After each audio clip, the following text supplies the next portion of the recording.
صدر اور وزیر اعظم سمیت دیگر مختلف سیاسی رہنماؤں نے اپنے اپنے آبائی علاقوں میں عید کی نماز ادا کی۔ صدر مملکت آصف علی زرداری نے نواب شاہ میں عید الفطر کی نماز ادا کی۔ صدر زرداری نے ملک کی سلامتی، خوشحالی اور ترقی کے لیے دعائیں کی۔ وزیر اعظم شہباز شریف نے ماڈل ٹاؤن لاہور میں عید الفطر کی نماز ادا کی۔ شہباز شریف نے کہا کہ عہد کریں پاکستان کو ہم نے ترقی یافتہ ملک بنانا ہے۔ ایسے لوگوں کو ضرور یاد رکھیں جن کے پاس وسائل نہیں ہیں۔ فلسطین میں بے گناہ مسلمانوں کا خون بہہ رہا ہے۔ فلسطینی اور کشمیری بھائی آج ظلم برداشت کر رہے ہیں۔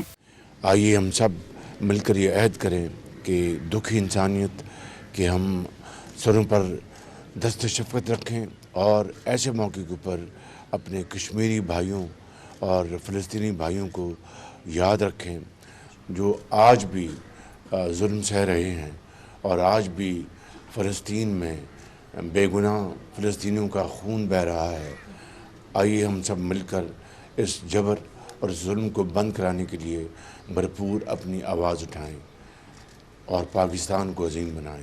چیئرمین سینٹ اور رہنما پیپلز پارٹی یوسف رضا گیلانی نے ملتان میں نماز عید ادا کی۔ انہوں نے کہا کہ تمام سیاسی جماعتیں مل کر ملک اور قوم کی معاشی حالت کو بدلیں۔ دیکھیں، پاکستان پیپلز پارٹی کا تو منشور کا حصہ ہے، تو باقی کنسنسس بنانا پڑے گا تاکہ تمام جماعتیں جو ہیں وہ ایک پلیٹ فارم پہ ہوں۔ چیئرمین پیپلز پارٹی بلاول بھٹو زرداری نے گڑھی خدا بخش میں نماز عید ادا کی۔ وزیر اعلیٰ سندھ مراد علی شاہ، سابق وزیر اعلیٰ قائم علی شاہ، نثار کھوڑو اور دیگر نے بھی لاڑکانہ میں نماز عید ادا کی۔ بلاول بھٹو زرداری نے والدہ اور دیگر کے مزاروں پر فاتحہ خوانی کی اور پھول رکھے۔ صوبائی وزیر اطلاعات شرجیل انعام میمن نے راول ہاؤس میں نماز عید ادا کی۔ لاہور میں نماز عید کا سب سے بڑا اجتماع تاریخی بادشاہی مسجد میں ہوا، جہاں گورنر پنجاب بلیغ الرحمان، چیف سیکرٹری اور کمشنر لاہور سمیت ہزاروں کی تعداد میں خواتین اور بچوں نے بھی شرکت کی۔ وزیر دفاع خواجہ آصف نے سیالکوٹ میں نماز عید ادا کی۔ لیگی رہنما رانا ثناء اللہ نے عید کی نماز فیصل آباد میں ادا کی۔ انہوں نے پیغام دیا کہ سب کو مل کر پاکستان کو آگے لے کر جانا ہے۔ وزیر اعلیٰ خیبر پختونخوا علی امین گنڈاپور نے عید الفطر کی نماز اپنے آبائی گاؤں ڈی آئی خان میں ادا کی۔ ملک کی سلامتی اور خوشحالی، قومی یکجہتی اور امت مسلمہ کے اتحاد کے لیے خصوصی دعائیں کی گئیں۔ گورنر سندھ کامران ٹیسوری اور میئر کراچی مرتضی وہاب سمیت متعدد سیاسی رہنماؤں نے نماز عید پولو گراؤنڈ میں ادا کی۔ پیپلز پارٹی کے رہنما خورشید شاہ نے نماز عید سکھر میں ادا کی۔ کہتے ہیں کہ کرمنلز کے پاس اسلحہ کہاں سے آتا ہے، سوالات ہونے چاہیے۔